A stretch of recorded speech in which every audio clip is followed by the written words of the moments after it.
con la exposición, voy a estar hablando sobre las etapas del proceso penal ordinario. Las etapas del proceso penal se dividen en tres.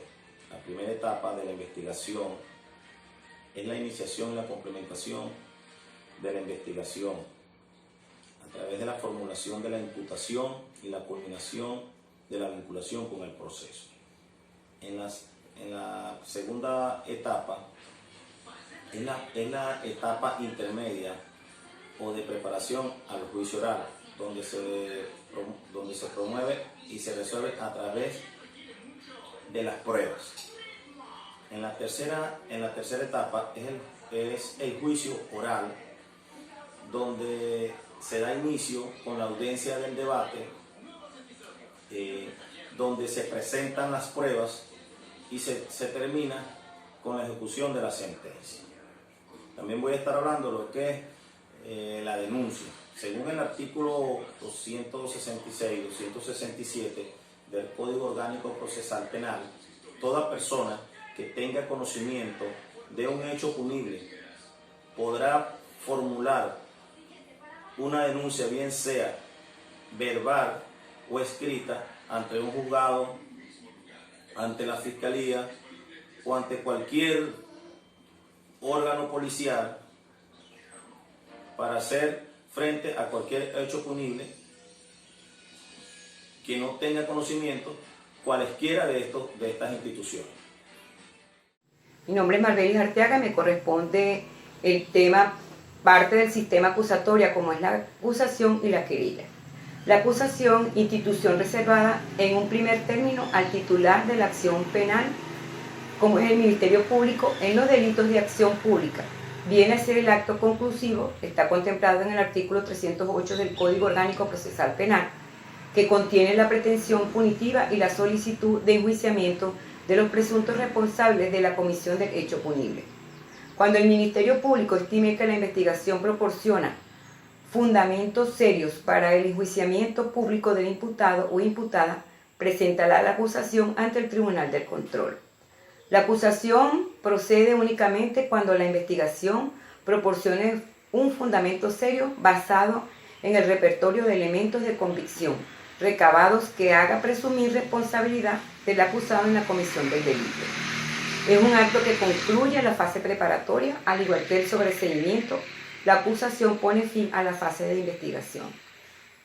Sobre la querella, que es una declaración de voluntad mediante la cual quien la formula no solo pone en conocimiento al juez de unos hechos posiblemente delictivos, sino que expresa la voluntad de ejercer la acción penal que constituyéndose en parte del proceso. Debe ser interpuesta ante un órgano jurisdiccional, debe ser por escrito, ante el Tribunal de Control, y esto está contemplado en el artículo 278 del Código Orgánico Procesal Penal. Debe manifestar la voluntad de ser parte del proceso. Solo la persona natural o jurídica que tenga calidad de víctima podrá presentar querella. Está en el artículo 274 del Código Orgánico Procesal Penal. La víctima de un delito de acción pública tiene derecho a interponer una querella penal en contra del autor de un hecho con independencia del Ministerio Público. Presentará acusación en la audiencia de juicio oral, artículo 373 del Código Orgánico Procesal Penal, o puede adherirse también a la acusación hecha por el Ministerio Público o el fiscal. Saludos, mi nombre es Tibisay Arteaga y en esta oportunidad, cumpliendo con los lineamientos emanados del coordinador del subproyecto Práctica 2 a cargo del profesor Eduardo Cardona, estaremos hablando sobre el papel de la defensa en el proceso penal ordinario. Pero es conveniente explicar qué es la defensa dentro de ese proceso.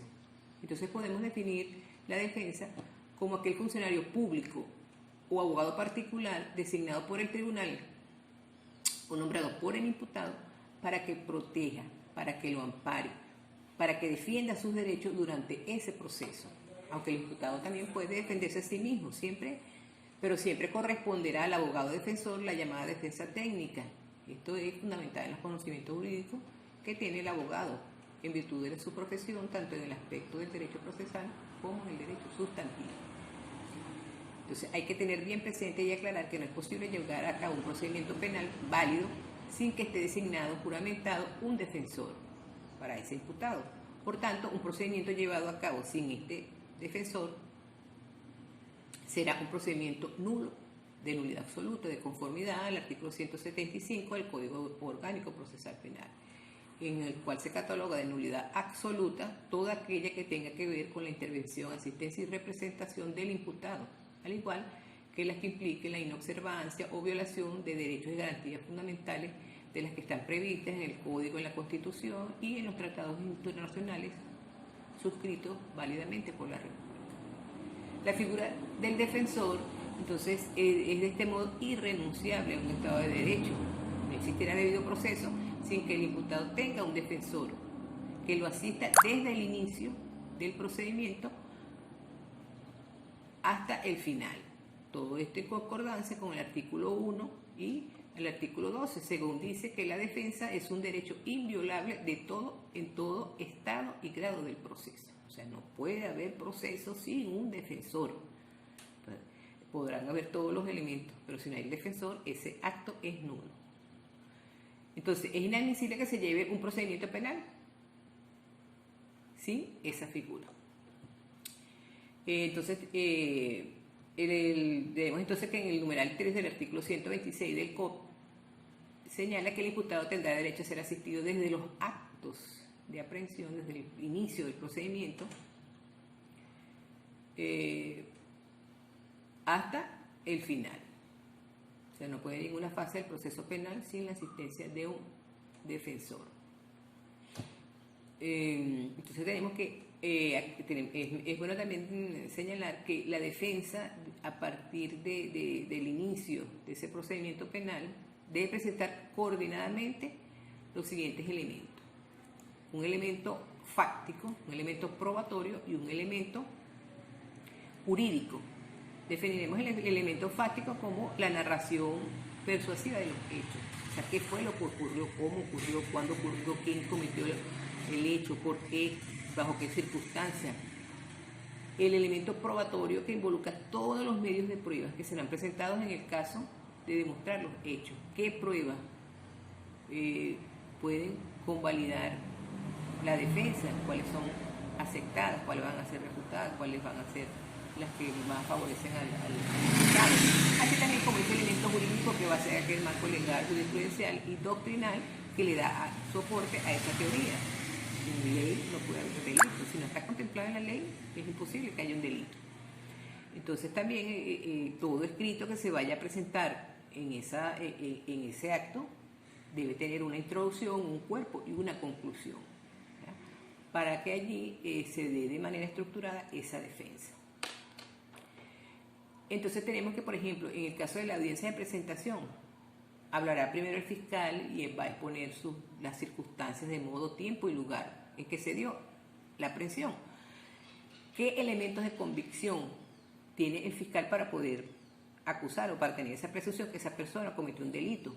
Si el delito fue cometido en fragancia o no. ¿Qué hechos punibles se le imputan? ¿Está establecido en la ley ese hecho como delito o por el contrario no? ¿Y qué va a solicitar ese fiscal como medida de coerción personal? En este sentido viene la parte de la defensa y va a decir o va a sostener que él va a refutar en cada uno de sus partes esos hechos, esos alegatos de la fiscalía, y va a exponer sus argumentos, va en todo caso a declarar la inocencia de su cliente o de su defendido, y obviamente tiene que hacer solicitudes. En este caso él va a solicitar la nulidad de las actuaciones hechas por la fiscalía, ¿verdad? Puede ser que porque haya sido violado algún derecho constitucional.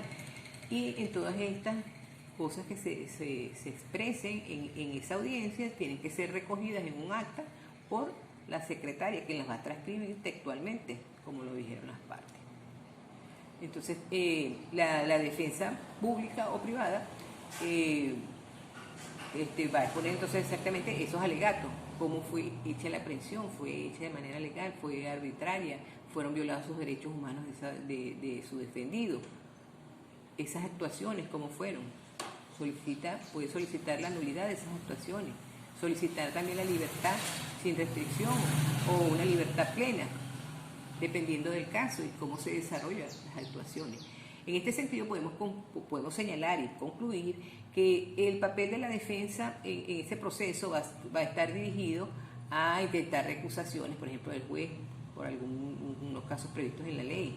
Puede firmar acuerdos reparatorios, puede promover y evacuar pruebas, las documentales, las de testigos, los allanamientos, los peritajes, puede hacer inspecciones judiciales o extrajudiciales, puede presentar escritos,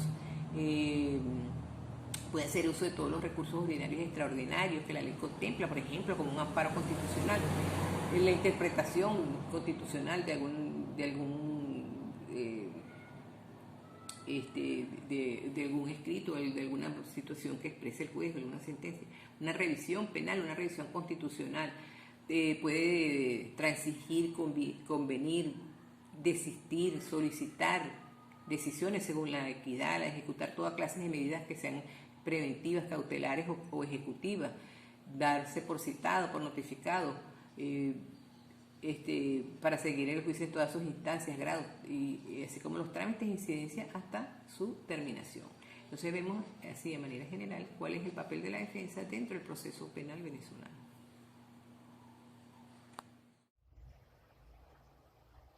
Saludos, soy Lenne Martino. En esta oportunidad les estaré conversando acerca de la oposición de secciones. Y es que, aunque suele hacerse la diferenciación entre los presupuestos procesales y las excepciones, la misma no tiene ningún sentido, pues los presupuestos procesales son requisitos esenciales de validez del proceso y las excepciones constituyen el medio procesal que tienen las partes para solicitar al juez un pronunciamiento sobre los mismos. De esta manera, llegamos al núcleo del asunto. Las excepciones son en general los instrumentos procesales que permiten oponerse de cualquier manera a la pretensión del demandante o el acusador, no pudiendo continuar el procedimiento hasta ser objeto de una decisión.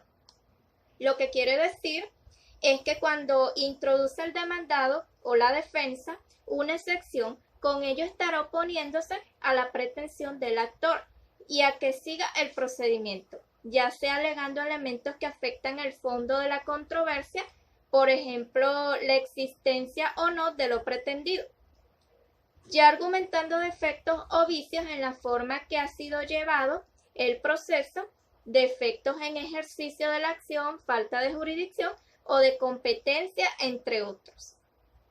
En todo caso, el mismo seguirá su curso hasta tomarse una decisión al respecto.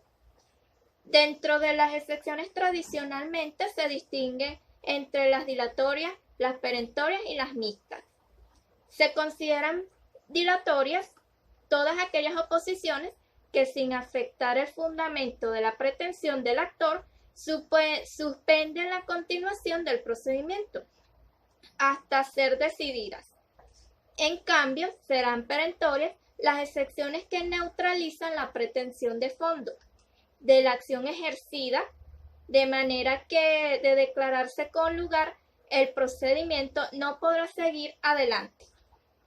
Por su parte, excepciones mixtas se consideran aquellas que sin referirse al fondo de la pretensión tienen el mismo efecto que las excepciones.